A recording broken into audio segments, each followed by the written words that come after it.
Good evening. The time is 7 p.m. on Wednesday, October 29th, 2025. I'd like to call this special public planning meeting to order. We'll start off with the land acknowledgement. The town of Aurora acknowledges that the Anishinaabe lands on which we live and work are the traditional and treaty territories of the Chippewas of Georgina Island, as well as many other nations whose presence here continues to this day. As the closest First Nation community to Aurora, we recognize the special relationship the Chippewas have with the lands and waters of this territory. They are the water protectors and environmental stewards of these lands, and as a municipality, we join them in these responsibilities. We further acknowledge that Aurora is part of the treaty lands of the Mississaugas and Chippewas, recognized through Treaty Number 13, as well as the Williams Treaties of 1923. A shared understanding of how the rich cultural heritage that has existed for centuries and how our collective past brought us to where we are today will help us walk together into a better future. Council, may I please have a motion to approve the agenda as circulated? Councillor Gallo, Councillor Weiss. Any comments or questions? Seeing none, I'll call the vote by e-scribe.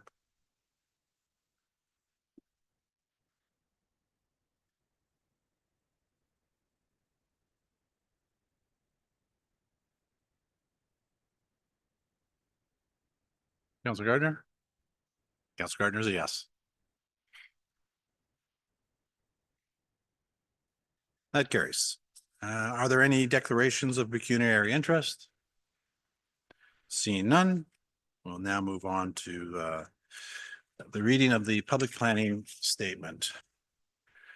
Welcome to Aurora's special public planning meeting. The purpose of this public meeting is to inform the public and obtain public input regarding the proposed town-initiated official plan amendment and community planning permit system for the downtown area.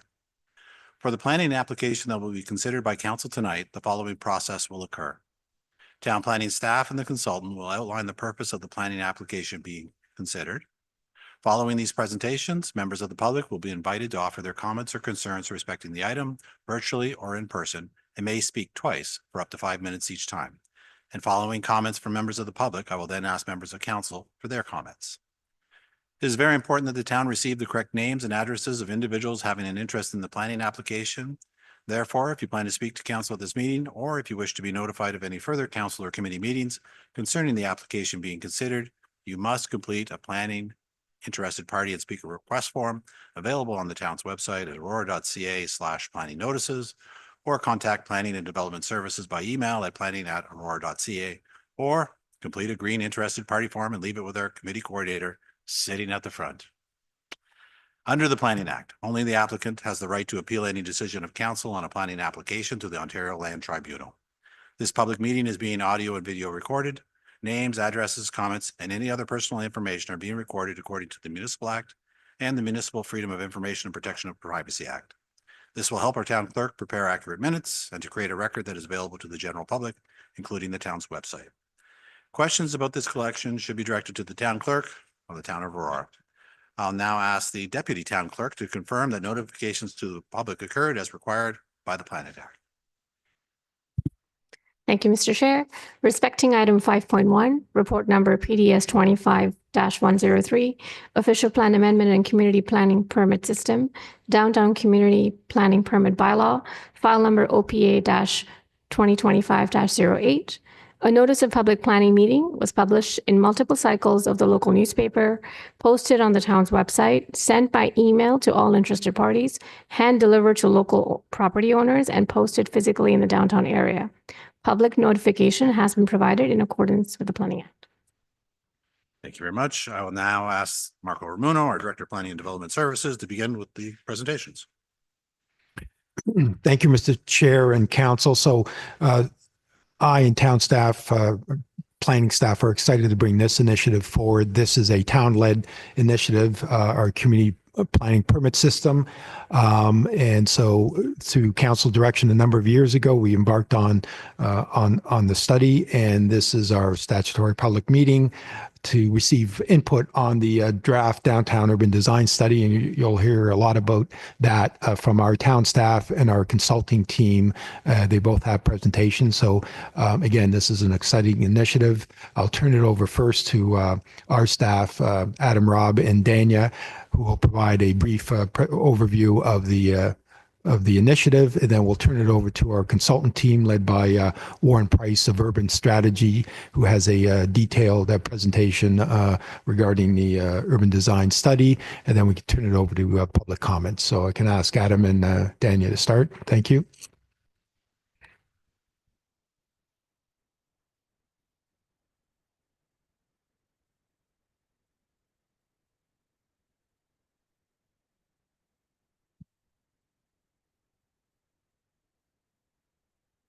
Good evening, Mr. Chair, Council, and members of the public. My name is Dania Asahi Ogi. I'm a policy planner at the town.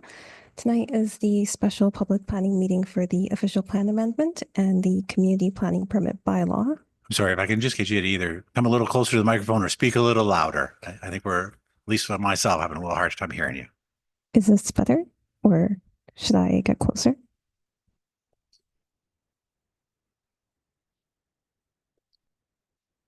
Okay, sounds good. Good evening, Mr. Chair, Council, and the members of the public. My name is Dania Asahi Ogi. I'm a policy planner at the town. Tonight is a special public planning meeting for the proposed official plan amendment and the community planning permit bylaw for the downtown area. I will briefly introduce the community planning permit system, the project history, the draft proposed contents of the community planning permit bylaw, and the next steps before handing it over to the consultants. So the community planning permit bylaw establishes the development policies and the standards for a specified area. And in our case, that'll be the downtown. The bylaw streamlines development application processes by consolidating zoning, site plan, and minor variance application processes into one. This combined application process is complemented with a shorter timeline for approval of 45 days.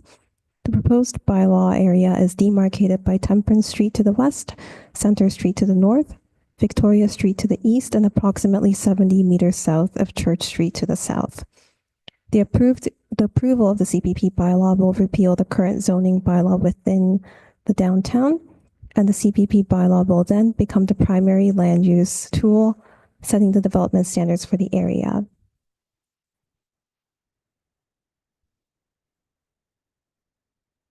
So a brief overview of the community planning permit project history. Back in 2019, Council passed a motion recognizing that the CPP bylaw could be used as a tool to streamline development approvals and promote collaborative and predictable community building. Then in January 2025, a staff report informing Council of the project's commencement was brought to the committee of the whole. In June, staff met with the Aurora Economic Development Corporation and also held an open house. The comments received at both meetings were mostly supportive. Feedback included the importance of ensuring the longevity of the CPP bylaw through heights and other development standards, as well as the need to protect the heritage facades and bring in appropriate transitions to the surrounding area so that the increase in density won't be occurring at the expense of neighborhood character or at the expense of heritage buildings. And most recently, earlier this month, staff met with the Heritage Advisory Committee with the development concept of the bylaw. The committee was generally supportive of the development concepts and standards, noting that the heritage facades are better protected through the increased step backs, which will be discussed later on.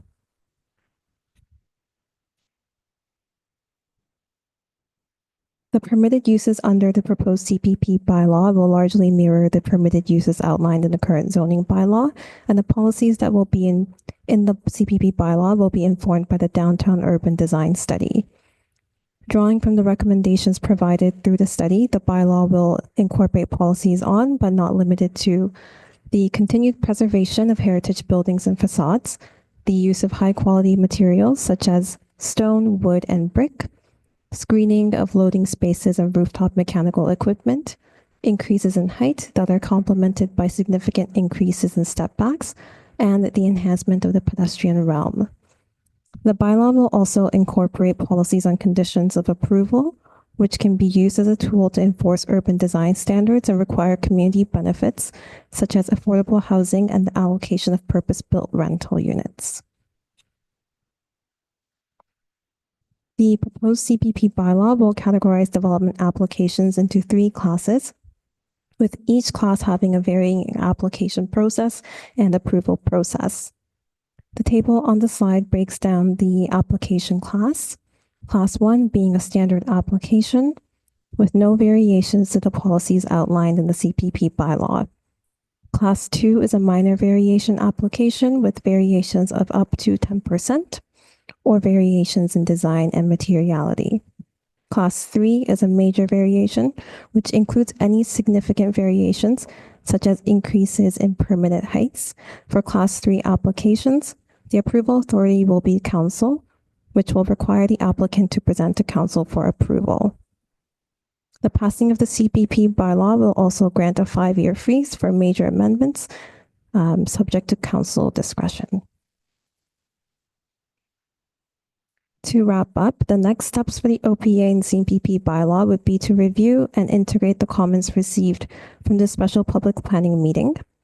Then staff will prepare the CPP bylaw and the OPA to present back to council. Upon approval, notices of approval will be issued and the bylaw will be subject to a 20-day appeal period. And then, provided that there are no appeals, the CPP bylaw will come into effect at the end of the 20-day appeal period. And the staff will remain available to answer any questions tonight and moving forward. Thank you.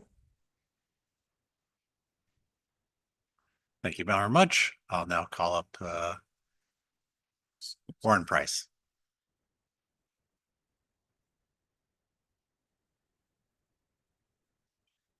Council and members of the public. My name is Warren Price from Urban Strategies, and I'm going to quickly take you through the urban design report, the urban design study that is the background of the material that Dania just presented to you.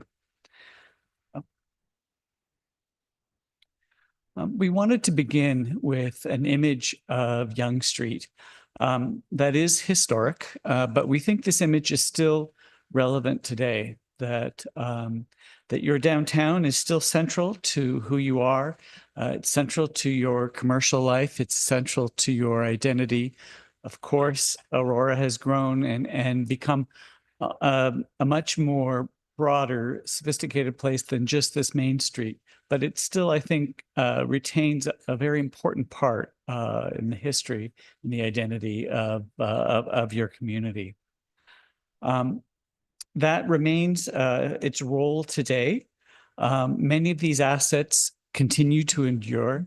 The Yonge streetscape, the adjacent neighborhoods are still very important, very vibrant parts of the neighborhood. The town square reflects recent investment. But there are challenges as we look forward.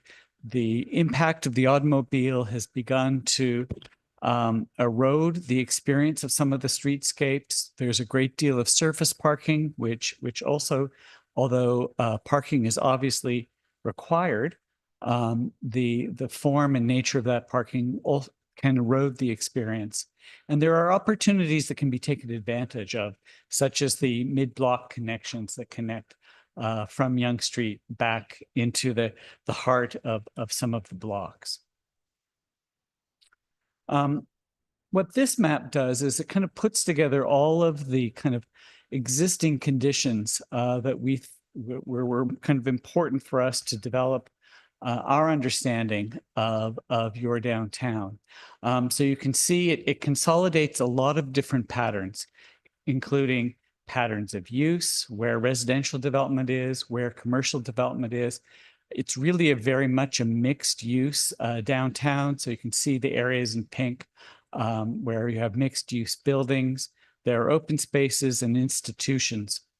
But I think what's important for me when I look at a map like this is that most of the study area, much of your downtown is actually occupied by cars, by surface parking.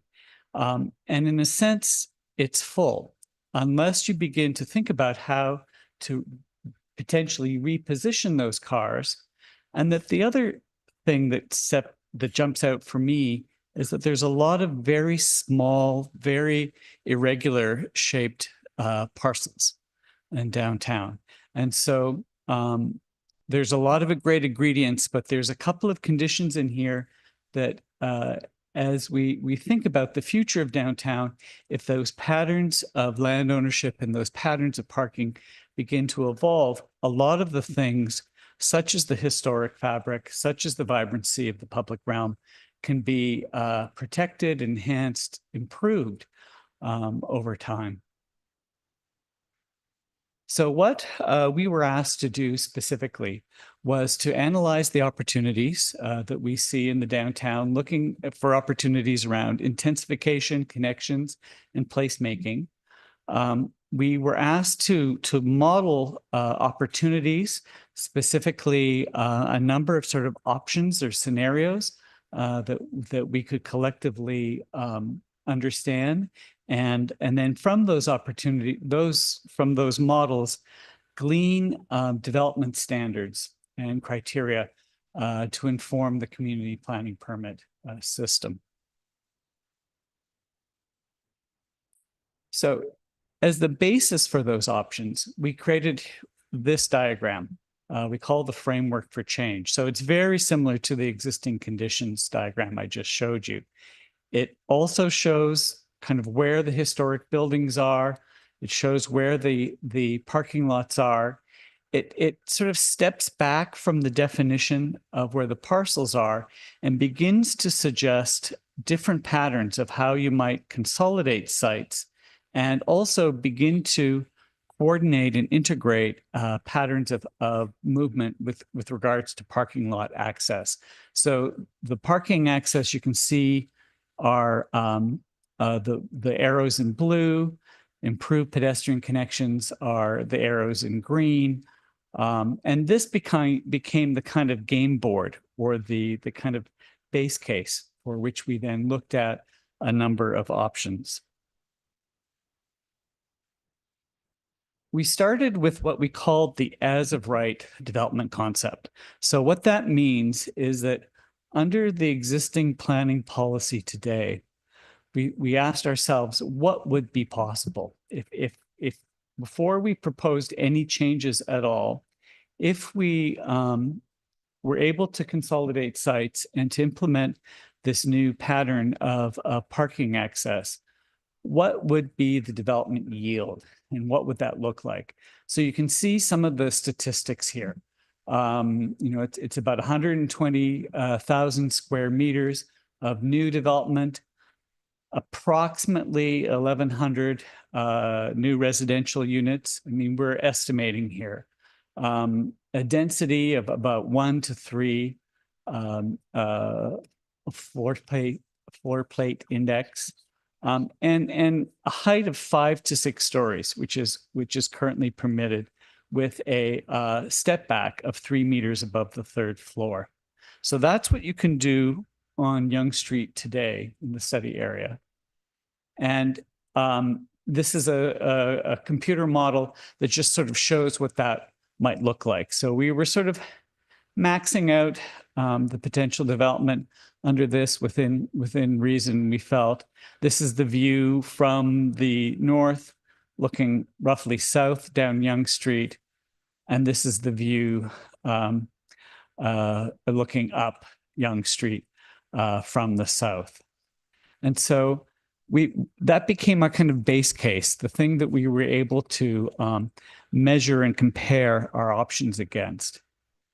And we also created a number of realistic perspectives that kind of demonstrated what this development might look like on the ground in kind of as it was realized, so to speak. So you can see this is the 5-story development, set back 3 meters from Yonge Street. This view, of course, is looking down Yonge Street from Wellington, looking south. This is another view, again, looking up Yonge Street. You can see there's a fairly tight continuation of the street wall. Again, the 5-story buildings set fairly close to the street have a considerable sort of impact and identity on that street. And then this next image is of Temperance. So again, you can see the kind of relationship of the new building to Temperance. Temperance is connected to industrial lands or industrial sites just to the west of it, as I am sure you're aware.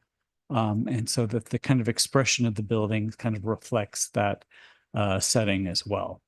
So this is what would be possible today. We looked at a whole range of options, and what I'm going to share with you now is what we've called the alternative development concept. So we looked at a whole number of these, and essentially what we have found is that if we were more specific about how we shaped development, that we would be able to get more development to support vibrancy, to support your tax base.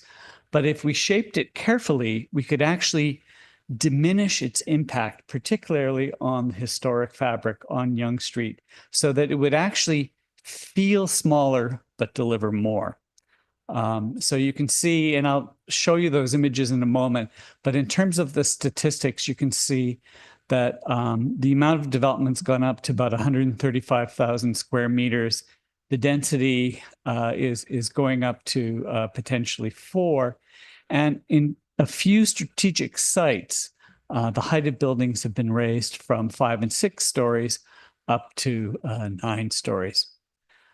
What really allows us to do that, to kind of put in more development, but diminish its impact, are the last 2 criteria here, that we've suggesting a setback from Yonge Street to give more breathing room to the public realm there, more spaces for patios, for activity on the street, and also, very importantly, an extremely generous but very important 10-meter setback from the upper floors on Yonge Street. So setting the buildings much further back from Yonge Street than what is currently permitted.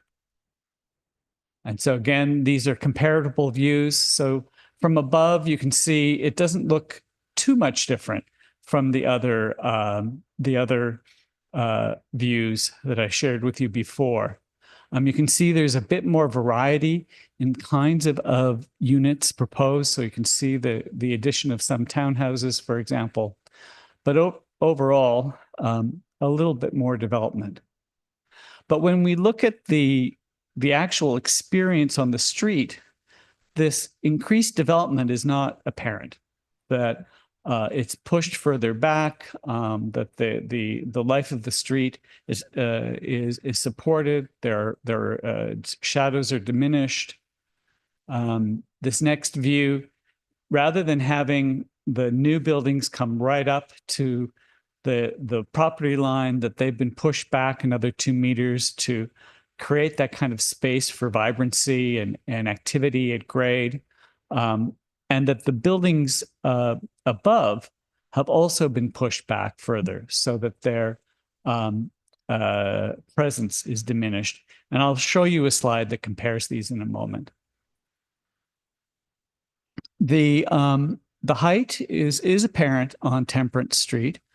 And we're also taking advantage of a change in grade here, so that Temperance is actually about a story lower than Yonge Street. And so, again, being very mindful of the specifics of each of the sites, we feel that it's possible to strategically insert more development than what is currently permitted in a more sensitive, careful way.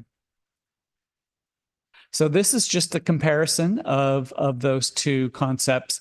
There's a bit of a typo in the gross floor area of the as of right concept. That should be 120,000 square meters as opposed to 12,000 square meters.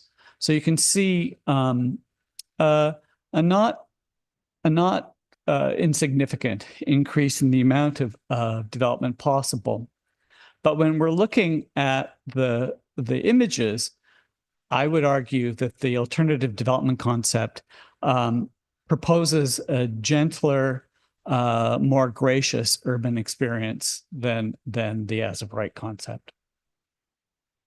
So In terms of the specifics of what we're really recommending, we're recommending that commercial institutional uses remain on the ground floors along Yonge Street and Wellington, that residential uses are permitted on other streets within the downtown, really permitting townhouses and multiplexes on side streets, again, increasing the diversity of unit types, not as only good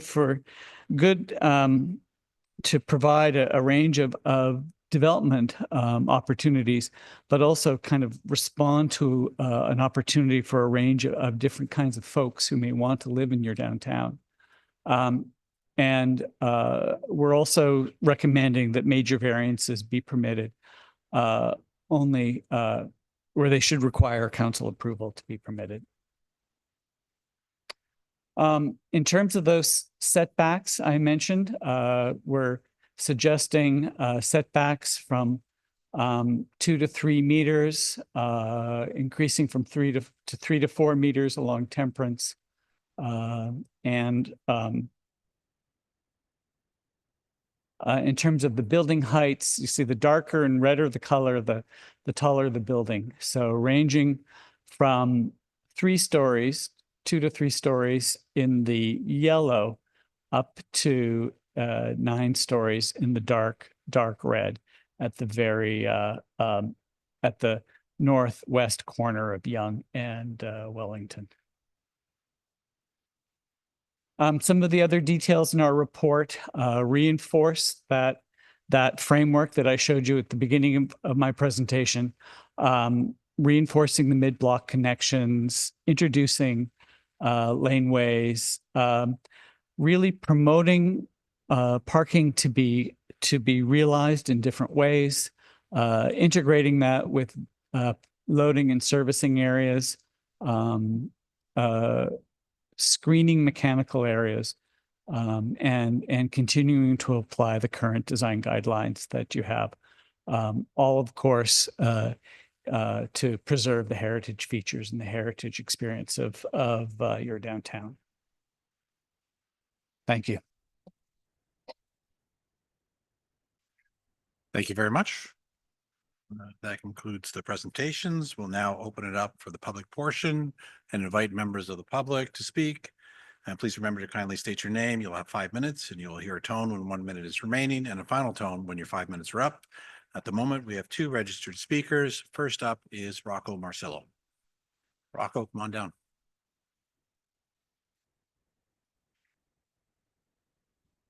Good evening, everyone. Council members, staff. I'd like to thank everybody for inviting the public to this very important decision that's going to happen with the downtown core.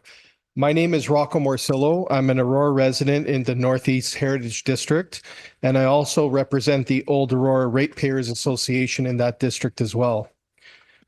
As a resident that enjoys everything that is beautiful this town has to offer, I feel that this proposal for the CPPS system is an important one that needs to be carefully followed in order to preserve the heritage and culture of Aurora while allowing the controlled needed growth and revitalization, which is very important to the downtown core.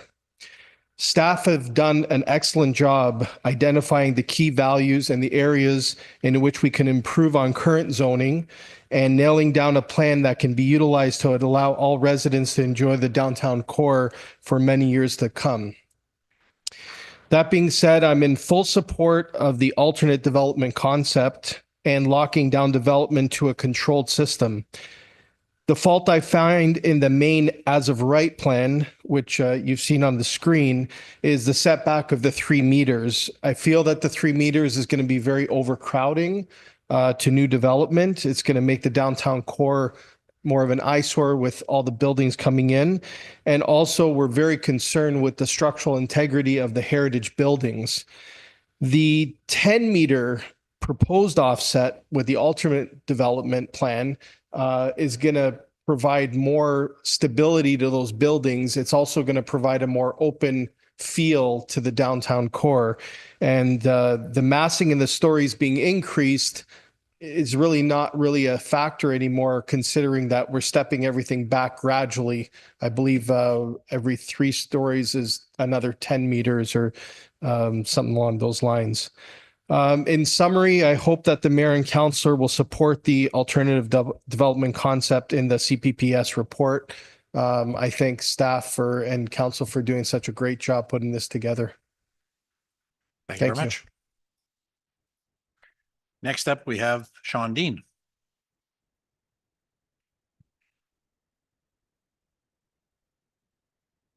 Good evening, council. Yes, my name is Sean Dean, and I'm a 25-year resident of Aurora. And my questions and concerns are with respect to cost. So regardless of the design option, I would like to know, I haven't seen in any documentation, the cost to existing taxpayers for this development. What is the price tag? And I'm concerned because, as Councillor Gartner confirmed a month or two ago, that growth doesn't pay for growth. And we also, it was revealed that taxpayers are paying $400,000 in 2024 for a shortfall in developer charges through the exemptions. And I'm not sure how much we're paying in 2025, but these are my questions with respect to this development. Who will pay for the $3 million sewer expansion, which is in the budget?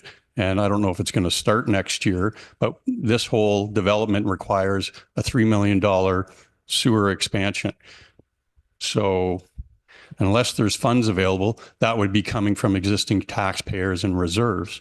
I don't think that's right to charge existing taxpayers $3 million for a sewer for future homes that I can't go into.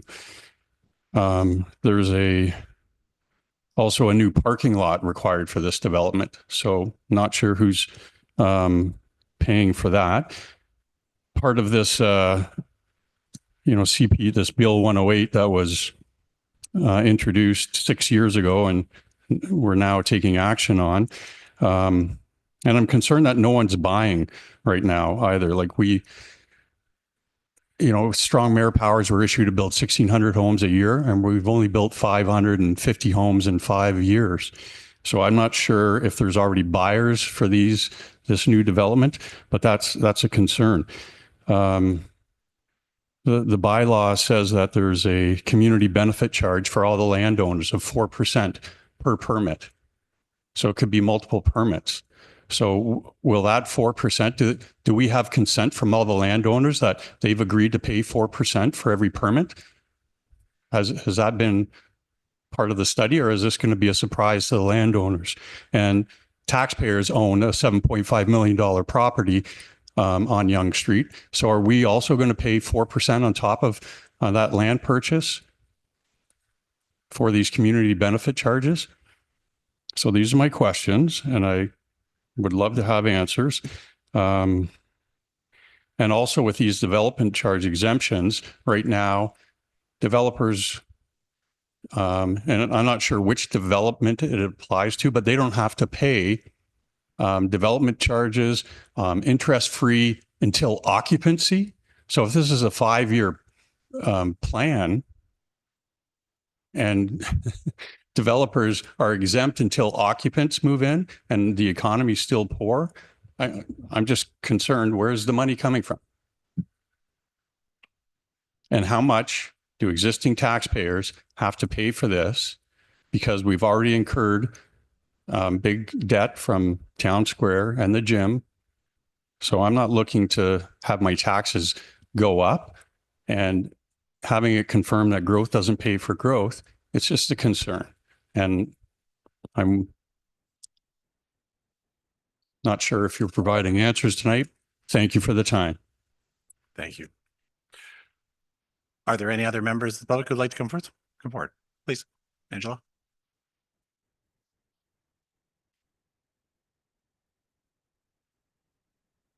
Just as a reminder, please state your name. We have 5 minutes. Angela Dose. I live at 31 Tyler Street in Aurora. I've been an Aurora resident for 29 years. I've participated on committees, et cetera, and I have a great interest of the future of Aurora, but I have a lot of concerns about this proposed development. I attended the open house regarding the plan and brought up these issues that I will outline following. First of all, plan to fill parking lots with buildings. Where will the public park? Will underground parking be free? Parking is already an issue in the downtown core. It's ridiculous. The parking lots that are existing are always full every day, and now you're taking them away. Number two, huge increase in traffic. The proposal for, I think, is 600 to 800 units in this new development. That's a lot of cars and a lot of people in a very small area. Plus, we already have 70 townhouses going in just to the west, which is going to add a whole lot more traffic and cars. We've got the retirement home that was just built at the corner. We have the church going in. We have another townhouse development just to the south. How many more people can you squeeze into this area? I mean, it's to the point where I don't know where you're even going to put the cars on the road. Thirdly, infrastructure. As I understand, there's a shortfall for repair and replacement of infrastructure of over $5 million a year. So how can we fund infrastructure for this many more people when we can't even afford to pay to repair and replace the infrastructure we already have? Also, soil conditions. The library had a heck of a time building a foundation due to the soil conditions in this area. Aurora is in a great, big, huge valley. It used to be a glacial river at one point. If you go up to Dufferin and Welling or Aurora Road, whatever, and you look down, you can see almost to Walmart, and there's a huge depression. So all the soil in Aurora is silty and sandy and has a very high water table. So you're going to run into a lot of problems building. And also, how is that sandy soil going to affect the historic houses in the area with rubble stone foundations when you start driving pilings into the ground and the vibrations go through to those houses? They've already had issues from some of the historic houses in the area when they built the retirement home. Cracks in the floors, cracks in their foundations, plaster falling from the ceiling. Also, speaking of existing residents, these residents are going to be surrounded by a tunnel of buildings. You've got the retirement home to the north, which is 7 stories. They got an exemption. It should have been 5. You've got a proposed building just to the west of 6 stories, right beside these little tiny historic homes, not mine, just friends I'm speaking on behalf of. And now you want to propose to put buildings in the parking lot to the south of them of 7 and 9 stories. They're going to be surrounded by all these buildings and they're 1.5 story Victorian homes. Is that fair to them? What kind of daylight are they going to get? Nothing. They're going to be growing like moss in the middle of a well. And also, way back years and years ago, they had a development at the corner of Tyler and Yonge. And it was said you can only go 3 stories to stay with the downtown plan at the time. And they said 5 Tyler had to be retained as a buffer to the historic houses to the west. What happened to that plan? Why is there no buffer anymore? Why can they be surrounded by buildings now? Finally, progress is good in some way, but the expense of residents should not be from the progress that's going forward. Thank you. Thank you very much. Any other members of the public who'd like to come up and speak? David?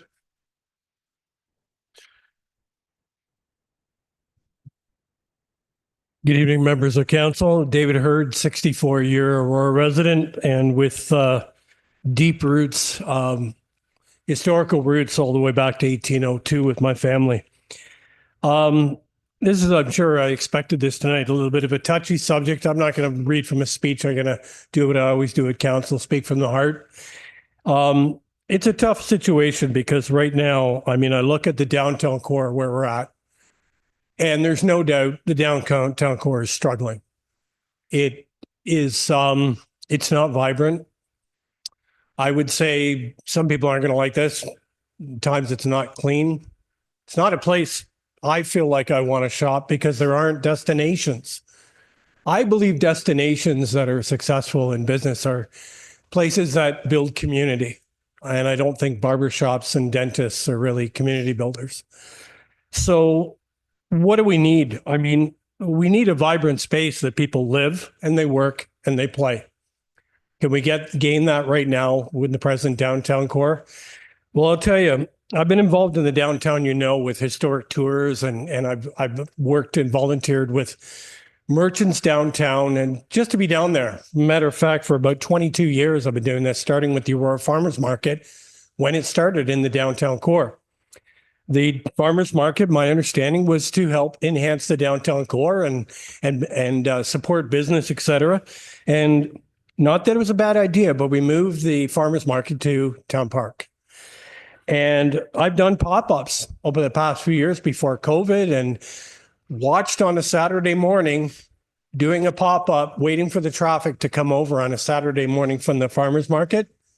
Doesn't happen. It's like there's a moat full of alligators. People don't cross over and enjoy the downtown and the farmers market. We built downtown square. Not saying it's a bad thing, but it was supposed to enhance the downtown core.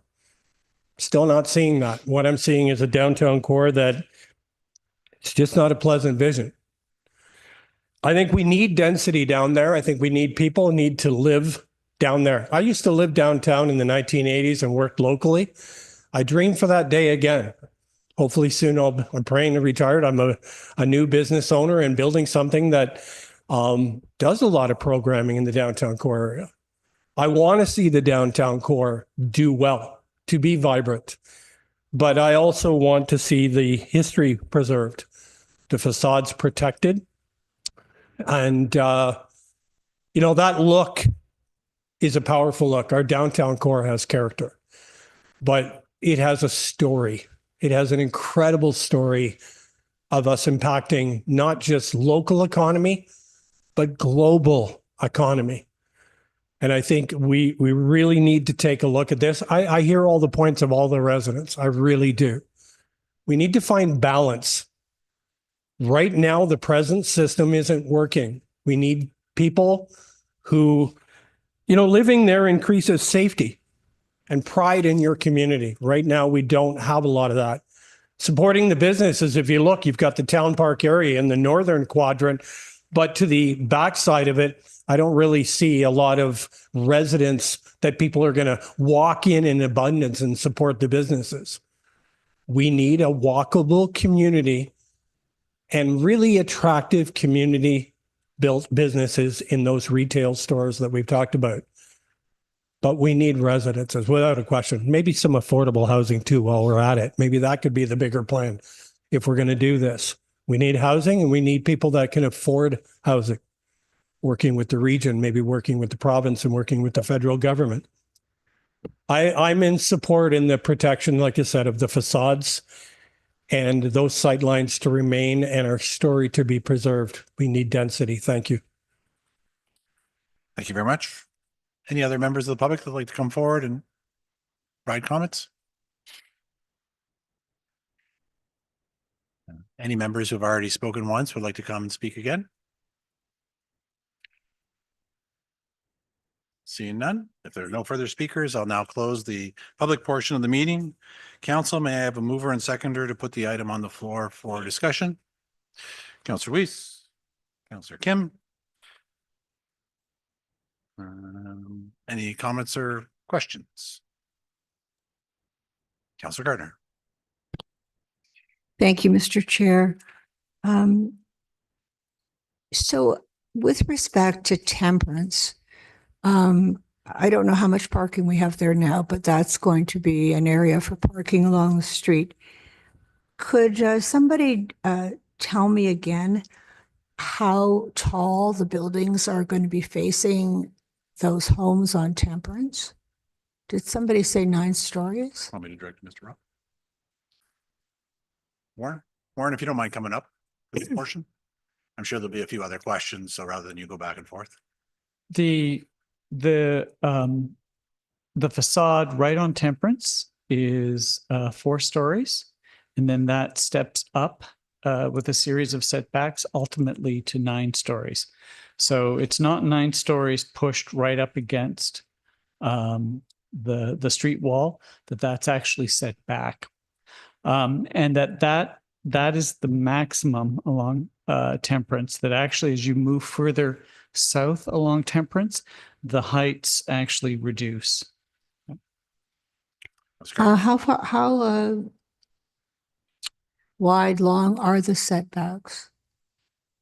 And it is Through on Temperance Yes. specifically, so it's specifically. Okay, 5 meters above the 4th floor on Temperance. So it's the 4th floor and then 5 meters is the setback for everything above it? Yes, yeah. So 5 meters, up 4 floors and then back 5 meters and then up, I think another, does it go all the way to 9 after that? Okay, yeah. Linda, can you put up the images, please, from the presentations?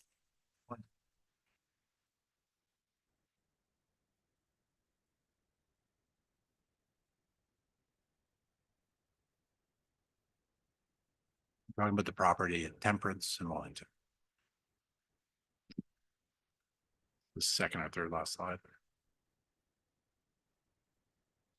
So do you think there's the map? It might be useful. No, I see. Keep going back a couple more. There's a bigger one right there. There. You're looking for the view on Temperance? View looking northwest. So this is the, go one more. No, the other direction. Hmm. One more. There we go. There. Okay. Oh, there we go. So you can see up 4 floors and then the 5 meter setback, and then there's the height. The rest of the height's above that.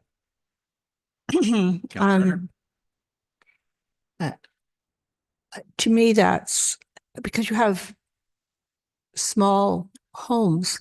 Now, it's not all along Temperance, and I'm sure some of that will change, but there's some very small homes that are going to be looking at this. If I owned one of them, I'd be very unhappy. I'm glad to see that the area where Bacon Basket is going to, well, hopefully redeveloped. Has Bacon Basket been approached? Do they know the plan? Are they interested? I'll ask Adam. Yes, through you, Mr. Chair. So as part of the circulation notice for this application, they did receive notice of this application and this development proposal or proposed CPPS. However, we have not received any direct comments from them. Councilor Carter. Thank you. Could I just ask when the downtown design study results were presented to council? Mr. Ramono. Have we seen those? Through you, Mr. Chair. So this would be the first time council has seen this in this form. So this is our initial statutory public planning meeting. But when we did kick this off, we have held the open house back in June. We went to the Heritage Advisory Committee, ECDev board. We had the open house. So this is the first statutory public meeting to receive council's input, public input. We're not obviously seeking recommendation from council, but moving forward, we are prepared now. We have a draft, urban design plan, working on a CPP bylaw. And our next steps would be to ask council for us to finalize this, bring it back with a final recommendation report, subject to any comments that council wants us to address. I would be have been much more comfortable if the design study results were presented to council, so we knew exactly what they were. Is that a question? Or a comment? It's a comment. Okay. I'm not happy about that because we don't know. It just says the results of the study, but I don't know what the results were other than in very broad terms. Community benefits. So it says they're required. and that includes affordable housing and purpose-built rentals. How are we, maybe to planning staff, how are we going to require that? Mr. Rob? Because we know developers don't want to do those. With respect to community benefits, if you can expand on it, and perhaps for some in the audience, perhaps explain community benefits in general as well. Yes, absolutely. Through you, Mr. Chair. So the Planning Act directly allows the town, through the implementation of a community planning permit system, to require community benefits. It is a direct requirement in the legislation that we, through doing this exercise, then have a direct leeway to discuss with the developer directly what benefit we want to see.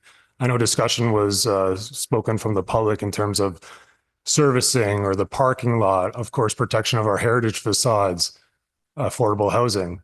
Through this exercise and through the actual CPP bylaw, the implementing bylaw that comes before council for potential approval, we can spell out precisely what we want to see. And then when an application comes forward, we can require to a maximum of 4% or to the equivalent of 4% under the legislation, a benefit be provided to us. Councilor Gardner? So it's different than the stable neighborhoods where we couldn't mandate design standards. We can mandate that here. Mr. Rob?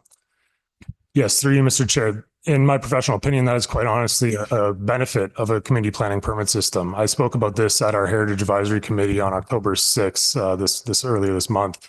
In lieu of provincial legislation and policy that has, what you said, Councillor Gardner, changed the dynamic with stable neighborhoods and site plan control, in lieu of our inability to comment on urban design matters and materiality matters, by the town actually being proactive in this design and planning approach and using a CPPS as a tool, we can actually position ourselves proactively to once again lead the way and require certain elements such as what you spoke about, and I'll go off topic a bit in terms of design and reactivating our lens through a design approach as well. Councilor Gardner? So it should have a more pleasing, uniform look to it. With respect to the heritage buildings, so their facades stay the way they are, and then we're allowing modern buildings on top. Mr. Is Rob there- nodding ahead, saying yes. Is there going to be any kind of attempt to soften the modern look of these buildings with a nod to heritage? Mr. Rob, how are we going to integrate things? Thank you. Yeah, certainly through you, Mr. Chair, and Mr. Price Warren can jump in as needed too. But from a heritage specific lens, I do think this is where the bylaw can again dictate materiality and design requirements that outside of the CPPS, we actually don't have the authority for non-heritage or for new development, right? In lieu of provincial legislation removing urban design commenting. So through the CPPS and through the bylaw itself, when it comes to council for approval, we will ensure high quality design and materiality are used in the building, specifically stone, brick, wood, really requiring a complementary and consistent sympathetic development so that the new complements that heritage street wall, as Warren describes it, which is the actual facades of Yonge Street itself. Thank you. Price, do you have any further comments to that? Yeah, it's always a question of interpretation. But I think the study clearly, I think, helps support this conversation. It's perhaps without being prescriptive. But in addition to the materiality and the quality of construction, the proportions of windows, the relationship of new development, creating a setting and promoting the kind of historic aspect is important. We hope the renderings, we don't expect them to be interpreted literally, but we hope that they inspire a conversation and inform conversation that way. So I would say that the study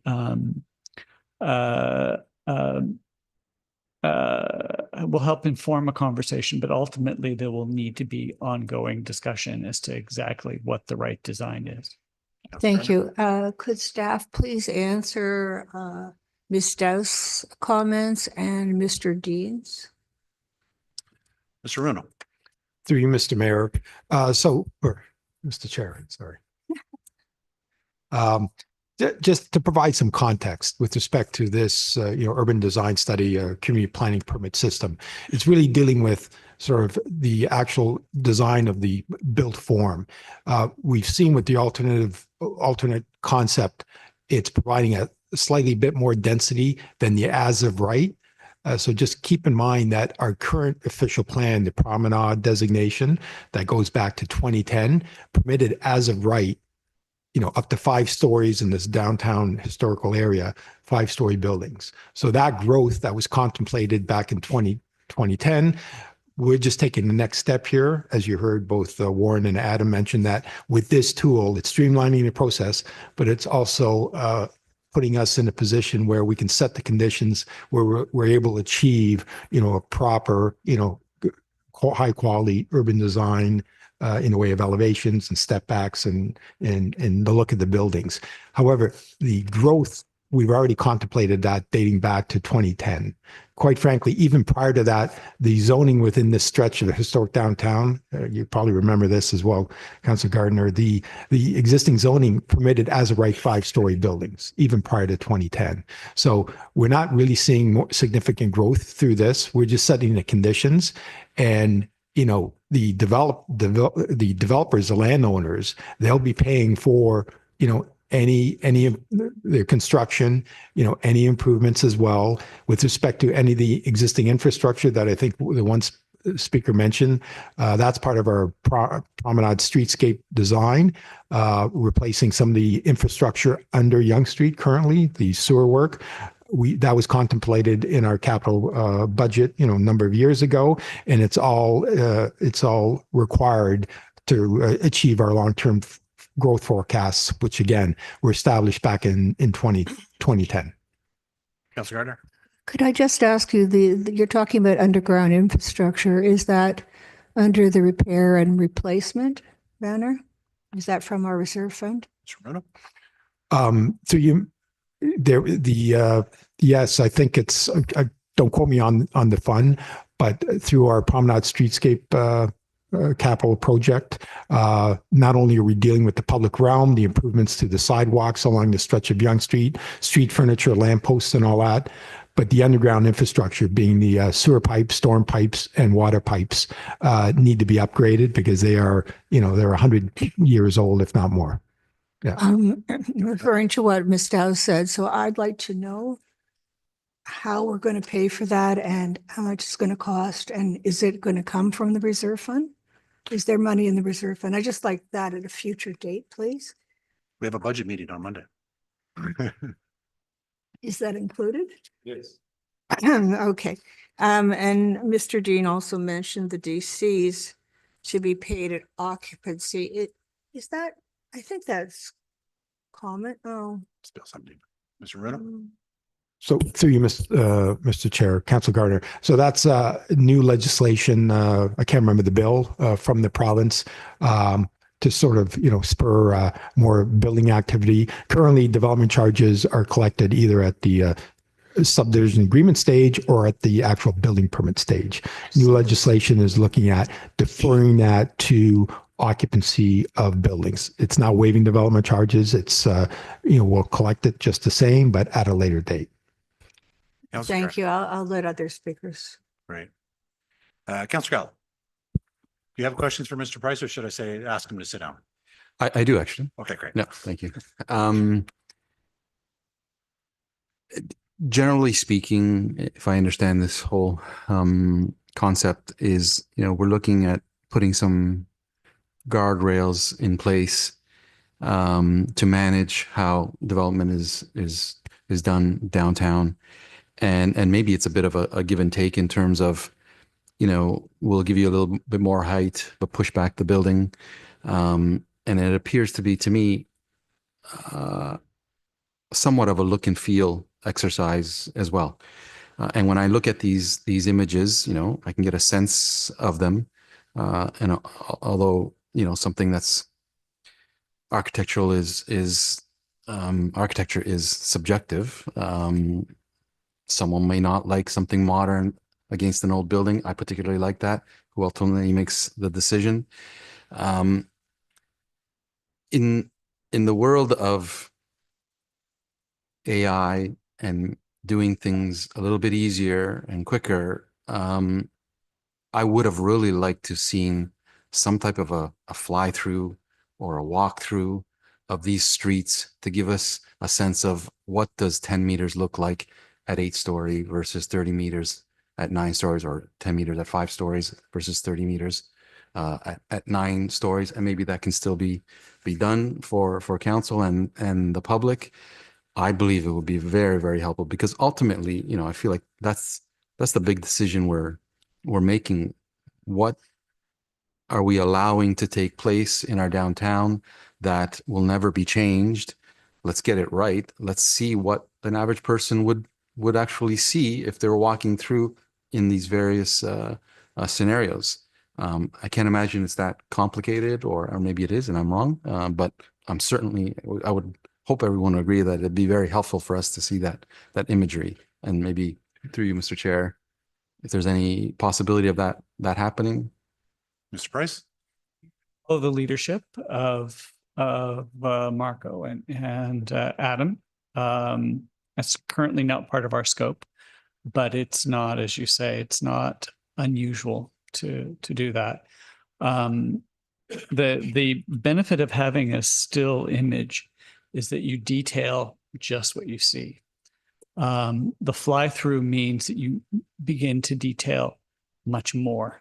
So it in a sense, you're creating many, many, many still images and stitching them together to create the experience. But we are leaving the city with a good base model, that if not now, that in the future, those kinds of explorations could occur. I think Mr. Remuda wants to add a comment with regards to the visualization.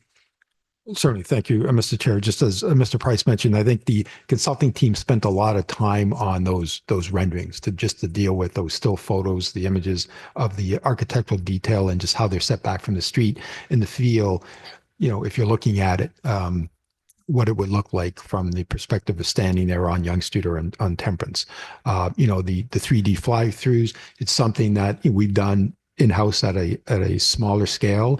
It may be something that we can put together even for, you know, the future committee of the whole meeting. It may not have the same level of detail that you've seen in some of these still renderings, but it could provide a, you know, just an overview, you know, look for council. But it's something that we can work on for the future committee of the whole meeting.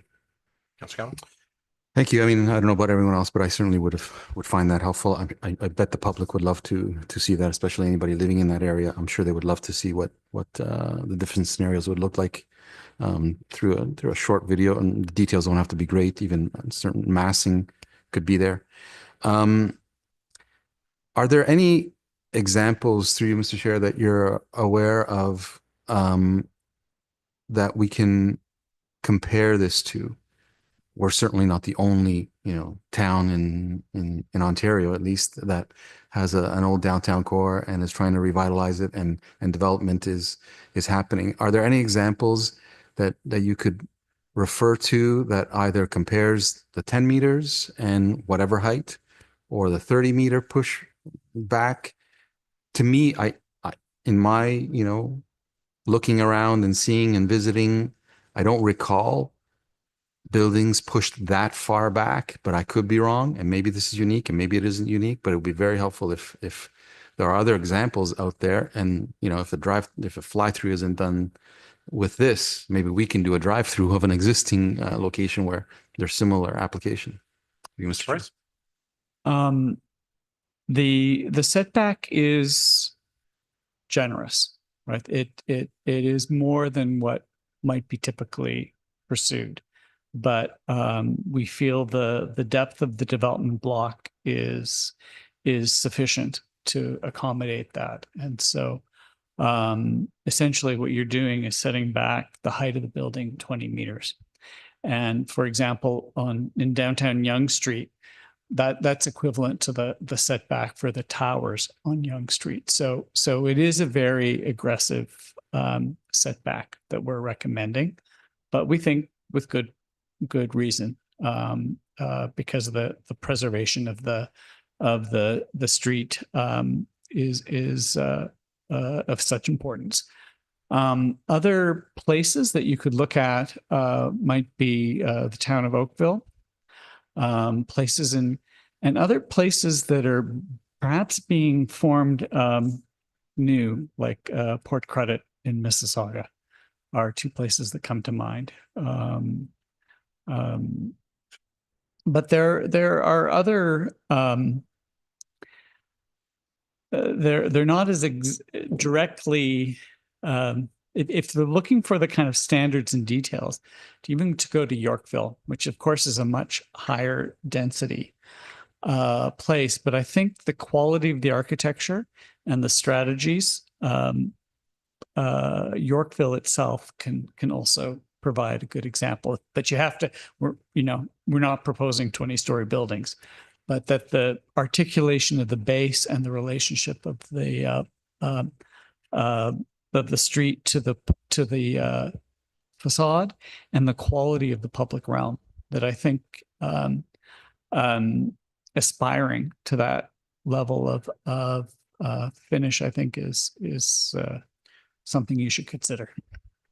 Councilor Gallo? Thank you. I've been to all three of those frequently. I don't recall 30 or this kind of a distance from the street or from the building face. It is quite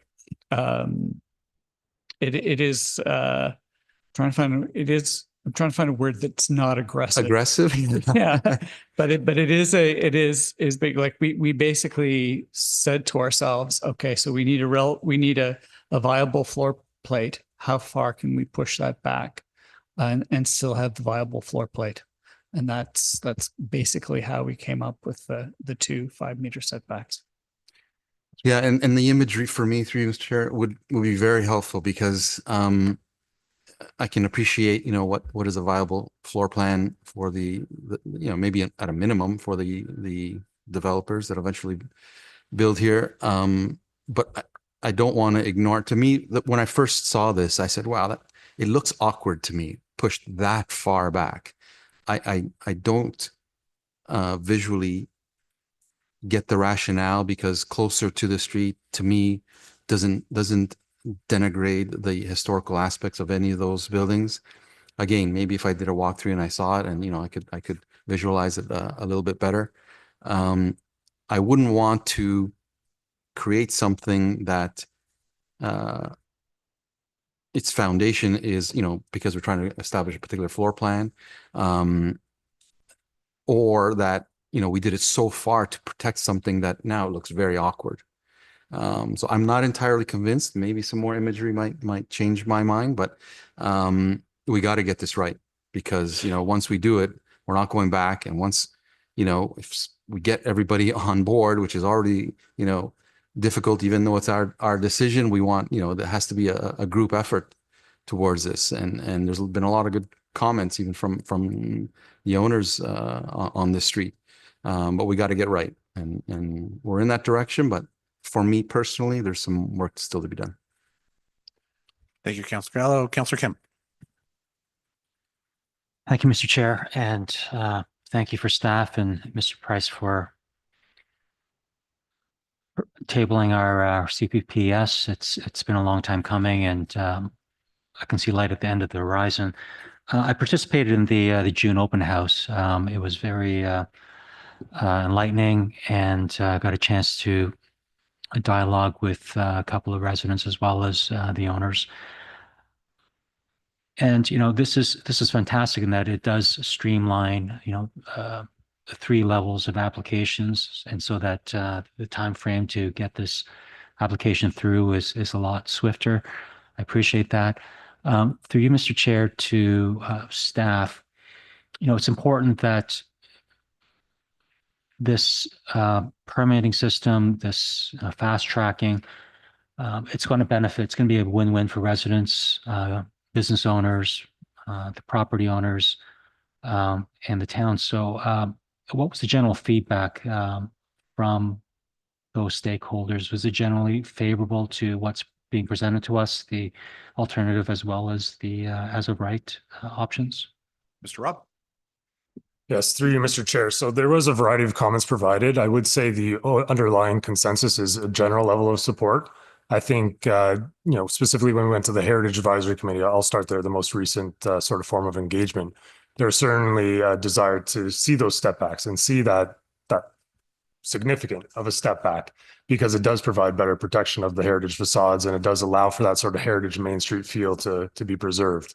Further, from the Economic Development Corporation, we also received comments about it spurring vibrancy in the area from an economic and business perspective, truly allowing a mixed use form to be built there, so that not just within the buildings themselves and having retail at grade, but also having more opportunities for pedestrian porosity in and within the blocks of the downtown as well, creating, I believe the term is dual frontages, even in some cases where a building, say, for example, Machel's Alley, not only has frontages on Yonge, but also on Machel's Alley, so that it can accommodate pedestrians in a more intimate setting, away from some of the traffic on Yonge, for example.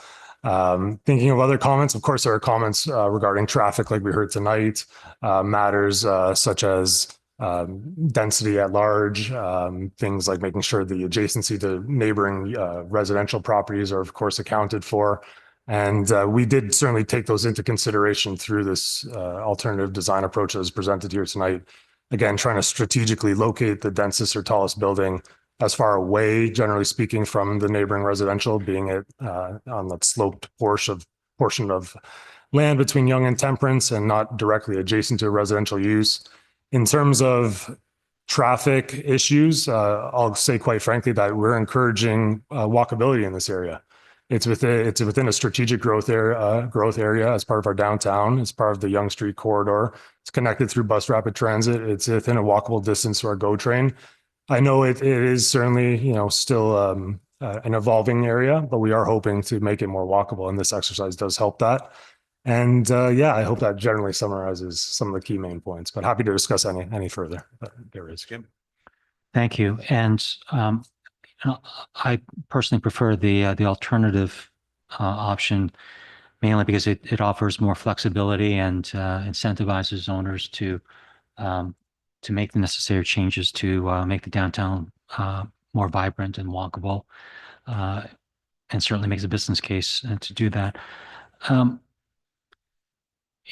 Certainly the CPPS is very front-loaded when it comes to resident engagement and input, and certainly it's going to be very inflexible down the road, seeing that we have a 5-year lock-in period. So through you, Mr. Chair, to Mr. Price or Mr. Rob, is there sufficient flexibility from your perspective built into the CPPS that we're not going to have any regrets, and given that this is locked in for 5 years? Mr. Rob? Yes, through you, Mr. Chair. So first and foremost, that 5-year freeze under the legislation can be waived by council in the event that an application does come in within those 5 years, or there's an application before council. Council can choose to waive that moratorium, so to speak, and allow that application to be considered. And I think with the exercise at hand and that alternative design approach specifically, there was a view to future-proofing to a degree, right? In terms of, we recognize even the comment made by the member of the public about the current market conditions and things like that, but we want a plan that, you are right, is proactive, is responsible in our growth management, but is also visionary. It is long-term, and it is future-proofing ourselves in terms of what we want to see in that area over the long term.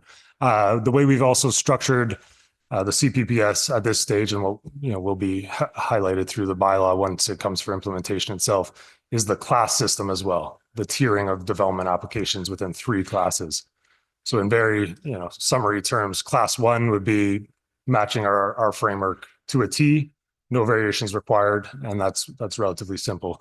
Class 2 would be a minor variation. Right now, we're contemplating in around a 10% threshold of some of the design parameters, but then also a major application. So in the event that, whether it's even past this 5-year moratorium under the Act, in any sort of future application after that period as well, council can consider amendments. That's what this plan does, build in that level of flexibility, such that through council's approval, amendments can be considered for more major types of developments that may alter the design requirements, but council would have the authority to approve.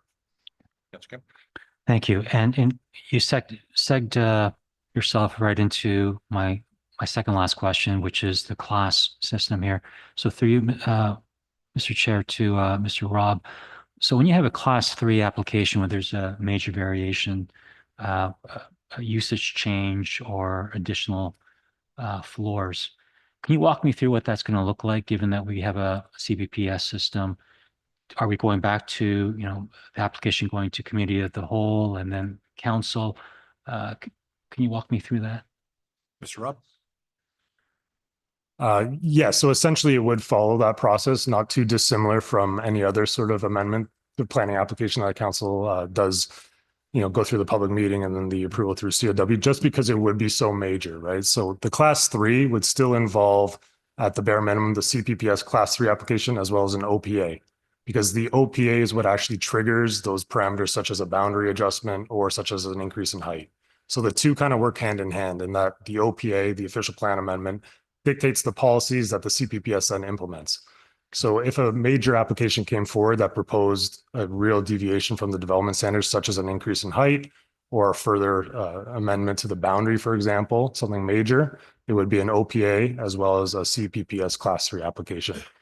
With a development such as that, there would still be benefits through the streamlined nature of the CPPS, that it just entails the consolidation of site plan, variance, and zoning all in one, but an OPA would still be required to couple that. And there would be the public process.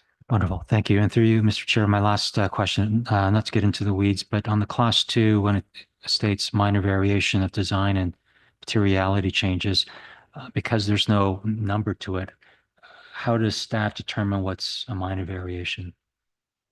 Through you, Mr. Chair, that is a good question. I think the intent with that language is that, again, a kind of general comment here is that architecture can sometimes be subjective. And if our bylaw specifically says, for example, stone or brick, but then maybe at a small rear portion out of sight from the public realm, someone's proposing wood or some other material, that there's a level of flexibility that we can sort of use discretion in terms of what is a true variation in that scale. We, of course, want to underline the fact that high quality design is paramount here, but there's always going to be sort of those nuanced situations where there may be a slight variation or a slight materiality requirement that is different.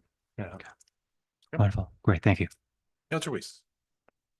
Thank you. And I want to thank the public for coming out. Many of the questions are questions that I had. It seems this revitalization is directed primarily at density and built form, which is what zoning is all about anyway. But with the increase in density, as has been suggested here, we have all the problems of traffic and parking. And I appreciated the comments that we need to have a concern about engineering, but that will be settled, I'm sure, when an application comes forward, looking at all the traffic, all the parking, all the density. And I see some of the information that's in there with respect to the amount of that. So that's good. I also appreciated the heritage value. And for that reason, I also like the alternate view because of the preservation of sight lines around the heritage and the focus on that. The shadow effect was also discussed. I'm sure there's going to be some shadowing studies that will be done on these. But my question is it the opinion that we're here now is that the zoning of this is going to create expectations of a revitalization? So if you could expand a little bit from your point of view and from the planning point of view of why the density will do the revitalization. I know it's going to bring more people to downtown, and I assume that there's going to be a significant amount of retail. I like the alternate view because of the opportunities for walkability and connectivity, but can you expand a little bit on how the revitalization will be increased because of this zoning? Through you to either Mr. Ramuno or Mr. Rob? No?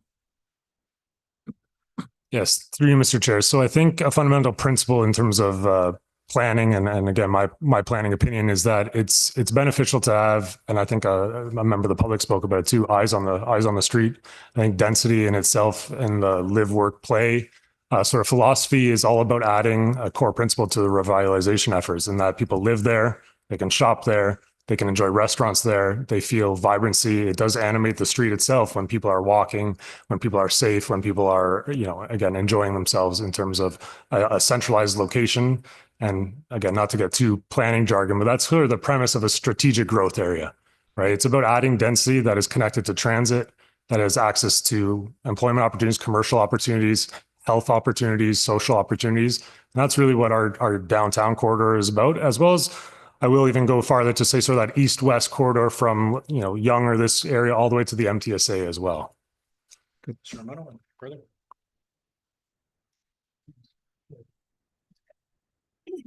Just to add, I think part of this process is really putting the conditions in place. Our official plan already identifies this area as a strategic growth area with this type of density. But this is a tool that's taking it one step further to put the conditions in place for the development community, the owners of these properties, to have a streamlined process to actually build when the time is ready for them to come forward to build. At the same time, it gives council control over the urban design, because with the CPS bylaw, as we've heard both Warren and Adam mention, it gives us the ability to ask for, urban design materials, high quality control through that permit process. So it really puts council in a position to have those conditions in place to, realize, right, our ultimate vision of what this downtown was going to look like. And we know it takes time. And when, back in 2010, when we went through the first promenade exercise, we had those questions, and we had heard from our consultants and various other groups that, downtowns take decades to evolve. But, we are getting there. First promenade plan in place, our second OP in 2024, with this process in place. I think it's just that next step to have that tool where where the development community can find a streamlined process, but we also town has that control in place to achieve high quality development in this historic part of our downtown area. Thanks. And I believe that completely, but I think from a communication standpoint, it's important to identify what those revitalization benefits really are to the public and others. So that's one thing I'm asking for, is for some really good communication on benefits. When we talk to residents, they always talk about connectivity, walkability, all the things that this is going to provide. So I just hope we can do that. The couple of things, someone brought up boundaries, and I do have a couple of concerns around boundaries, because it's in my ward, Mosley Street, Victoria, et cetera.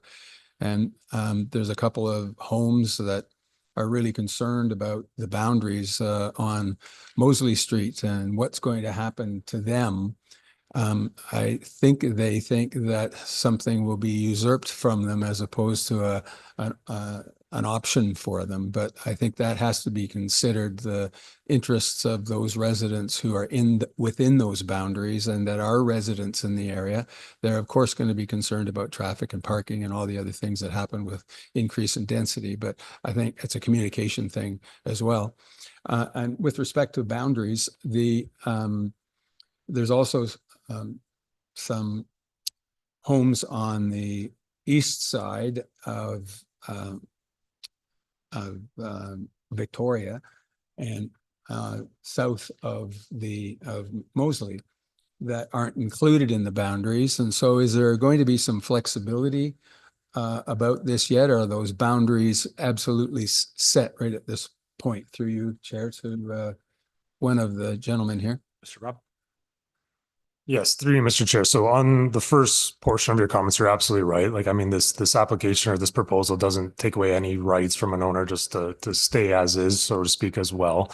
It doesn't usurp anything. And then in terms of the boundaries themselves, the boundaries mirror the 2010 Aurora Promenade and what's already in place in our official plan. That's really the exercise that was at hand, aligning the vision of the promenade and aligning the CPPS as two parallel documents. That sort of cutout in and around Victoria there is identical to our promenade plan.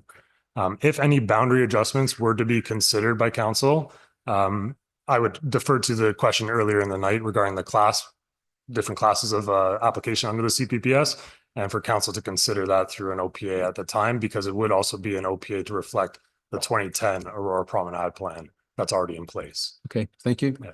That's great.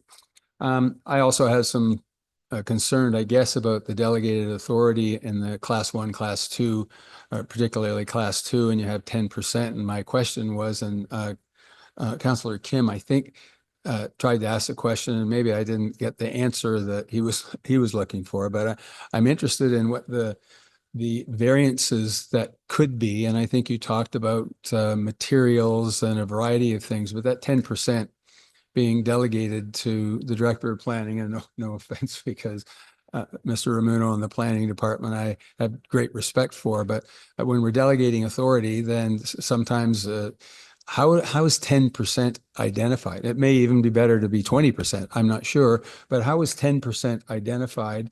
Is it the amount of variances that are likely in that size of a building, or can you give us a little bit more understanding of the 10 versus 15 or 5 through you to the planning I'll put department? it up to Mr. Ramuno, but I assume that I think it'll be of interest for all of us as we go through this process. You're going to do a better job of defining how that's going to be determined. Yes, through you, Mr. Chair. Yeah, yes, when we report back, we can provide, there'll be more details in the actual bylaw itself, but we can provide some examples. But I can give you one now. I think Adam touched on some with respect to what would trigger, class 3 and require, an amendment through the formal public process and back to council.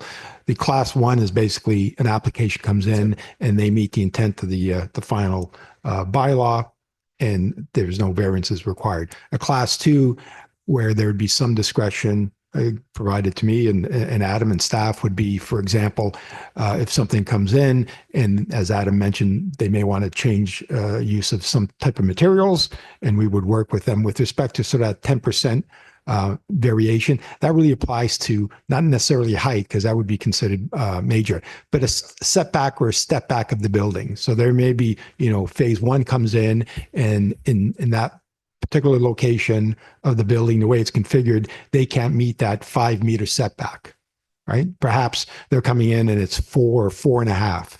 That is something that we are, recommending to council that would fall under class 2 and to my delegation to consider that appropriate in the context of the overall plan without having the applicant to come back to council.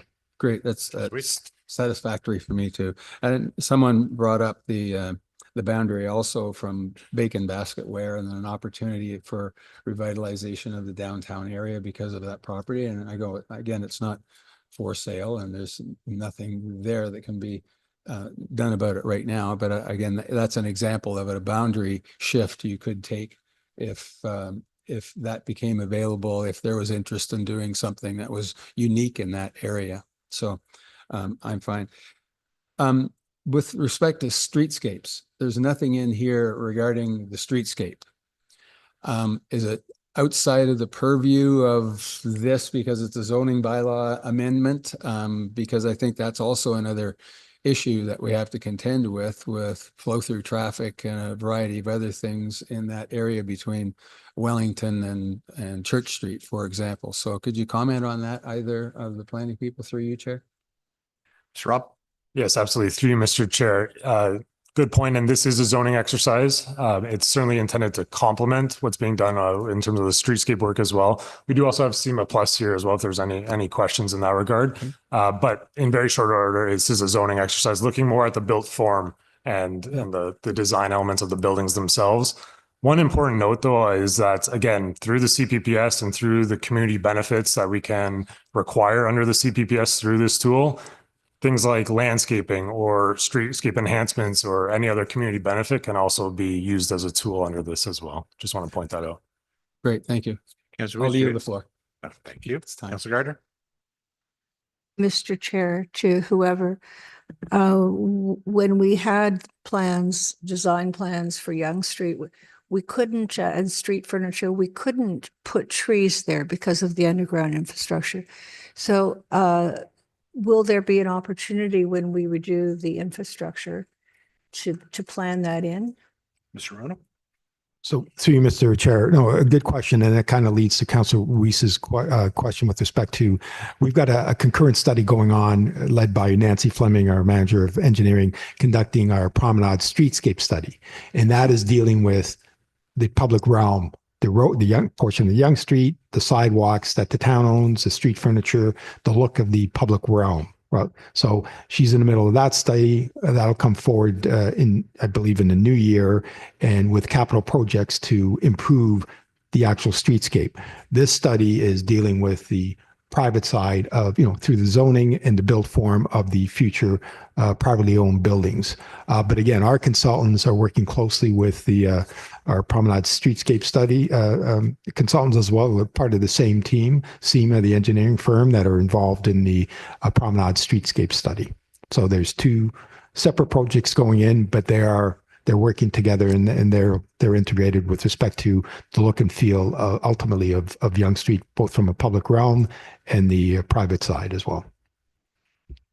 Ms. Carter? Yeah, there's no green space at all, like any public green space here, which is something, I mean, I think that would really add to how this looks, but it's not in there. And Ms. Dowse mentioned, I think she was referring to that big parking lot at Temperance, the one that runs parallel to Yonge, and then you can climb up the stairs to get to Yonge. So is that going to be maintained, or is that going to be built on? Mr. Romano?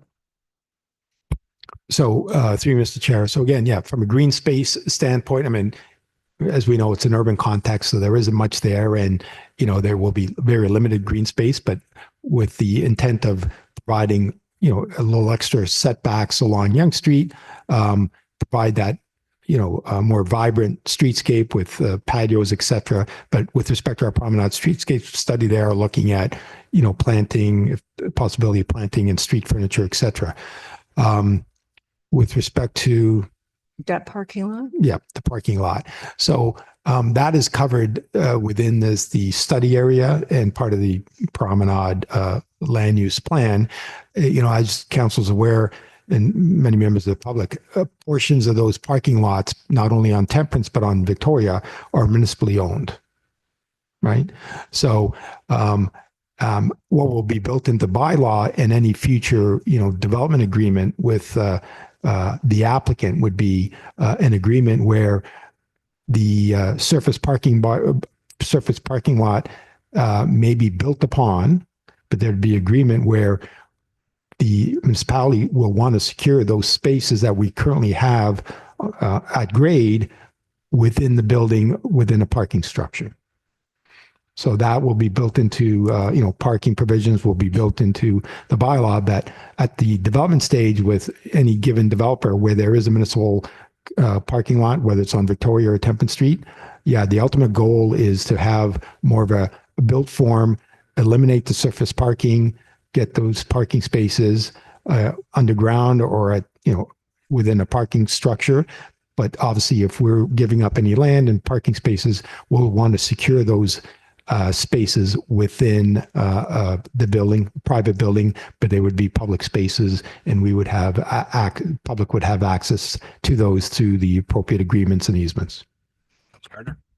Thank you. And you mentioned, follow-up, Mr. Chair, you mentioned a very important word, at grade, because we know that we have a very high water table and the soil is difficult.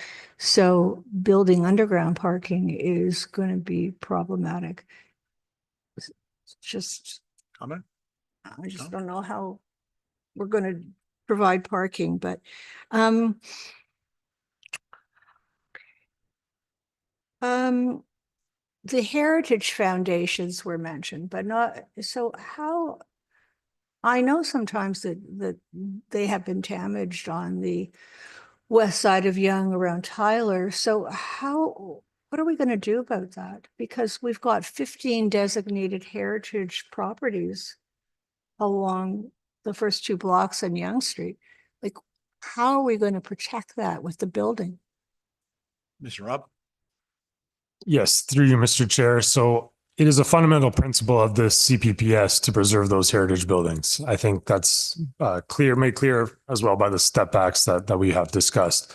What the CPPS also allows is, just because it sets the development framework, it doesn't ignore the fact that we can still require conditions of approval. We can still require agreements, as Mr. Ramuno said, in regards to parking. It similarly can be applied for things like heritage matters as well. One thing, just to name an exact report, for example, would be a conservation management plan. Any building on top of or impacting a heritage building can require a conservation management plan to ensure things like structural soundness, as well as even a heritage impact study to require, making sure materiality and design elements are complementary to that facade. Furthermore, too, parallel to any application, we also still have our heritage permit process that would require review through the Heritage Advisory Committee as well, in addition to the CPPS. So there are multiple layers here to still ensure protection moving forward. Councillor Harder. Yes, but 15 of those buildings are designated heritage, and we did that fairly recently. So that has to stay. I would imagine that would have to be Any respected. change to the heritage designations? Through you, Mr. Chair, that is our utmost intent, to continue to protect those heritage buildings. They are designated under the Ontario Heritage Act, and bylaws are registered on title that are expected to be fully respected through this process. Are we allowing ground floor residential? Through you, Mr. Chair, no, we're encouraging mixed use, albeit on Temperance. There may be some at grades or that townhouse built form along that side, but otherwise, no. Not on Young. Correct. Thank you. Last question. Sometimes building, especially these days, it's difficult time-wise. Are we going to have a time requirement that, somebody could start something and it could take 10 years and we have a hole in the ground at Irwin and Young. So how are we going to make sure that somebody builds it in a timely fashion? Mr. Rob? Yes, through you, Mr. Chair. So first and foremost, the CPPS streamlines the development approval process. So instead of, having to go through, I believe it was mentioned, sort of front ending, and that is correct, right? In the sense that we have a 45-day approval timeline for applications that are received, because we are front ending some of the design requirements now at this stage. So there's a shorter timeline for approval. As well, the expectation working with developers in this area is that they be built in a timely manner. I think it's in everyone's best interest to follow the CPPS bylaw, and we can look to add language in the bylaw itself that maybe has a bit more in terms of teeth to require development occur in an expedited manner, and we're not waiting on permits per se. We can certainly look into that and add that into the actual bylaw language. I think we need to look at that. Thank you. I like that expedited manner, and I think there should be penalties. Thank you. Councillor Weiss, the second time. Yes, thank you. Councillor Gartner brought up a couple of things that perked my mind on things about particularly green space.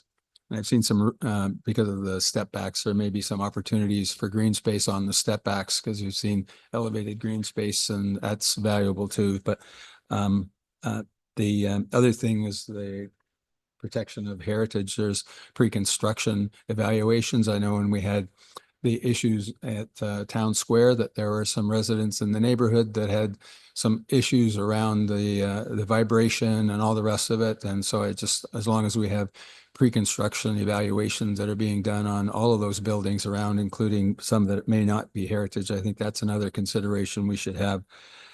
But all in all, my other question, I thought you were going to ask when you're talking about how long. My question is how long for the process? I mean, we typically see we are here and here's where we want to be. How long do you think this process is going to be in order to move the CPPS through to council? And when do you think that this will be? You don't have to have a day, but I'm wondering, are we talking weeks, months, or is this a longer term for our community to be able to say, well, this is still under investigation? So through you to the planning staff, Mr. Chair. Mr. Roberto is going to answer the timelines. Thank you. Through you, Mr. Chair, Council Weiss. So we've gone, as we pointed out in our presentation, with the direction from council to initiate the study, we've gone through the initial public consultation with the open house. This is our statutory public meeting. It's not a private application. We're driving this process. It's our initiative. So we're at a point where subject comments that we receive in direction from council and comments from the public, we're in a position to report back with a final recommendation report, with the final design study, and an actual bylaw, official plan amendment, and community planning permit system bylaw for ready to implement for council's approval early in the new year. That's Reese. Great. I'm sure everybody will be, it provides some urgency for input too. And I think it's a good thing for us to not waffle around. Frankly, I'm emboldened by this. I've lived in this community for 40 years, and this revitalization of the downtown area has been a concern for 40 years or so. And so it's a pleasure to see the attempts going forward. I think there's some work left to be done that we've heard here, and some of it's very practical, but I want to thank the group for pulling this together and the planning staff for the work that they've done in it. And I'm looking forward to the next step of this. So thanks very much. Thank you. Council, any further comments? Seeing none, I'll call the vote.